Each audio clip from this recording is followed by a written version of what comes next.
if we're adding this up, it takes about 5 hours to go from prep to record to produced. And then, and after that, promotion, I mean, you can spend a couple hours on promotion for an episode, but I wouldn't think of it as an extra task. For anyone that's building a brand or a business, they should be on social media. They should be doing a newsletter as it is. This is just another tool that you're mixing into this process. But for, let's say, new activities, additive activities that weren't part of your workflow before, you're probably looking at 5 extra hours an episode. But like I said, I'm probably a little extreme in the production. You can shorten that down to, 3 or 4 maybe. Gotcha. That's interesting because we're doing the exact opposite. So Okay. what would you, I mean, so for like your presentation today, I did not research you for an hour. I came here to see a short presentation, to learn from you, to ask you questions that you didn't know I was going to ask you. Yep. Maybe you've answered these before, but we're trying to give a little nugget of information on all these different growth tactics to people.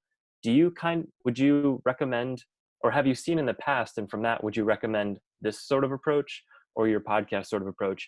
And do you see things that will fall apart with the approach we're using? No, I think you guys have a good approach. I would consider this a little different than a podcast. Also, a podcast, you're really, you're looking at that person, and what you guys have done, you've kind of done the same thing I do in my intros. You've set the expectation about what today's presentation is going to be about, and this is different where it's not a dialogue per se like a podcast is.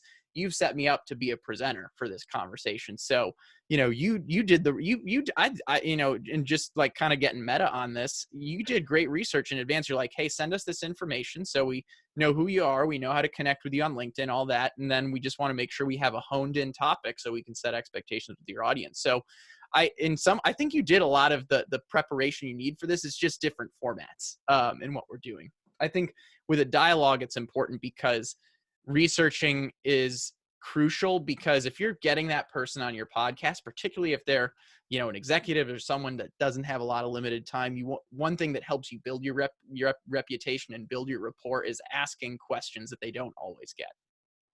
Yeah, I've totally seen that.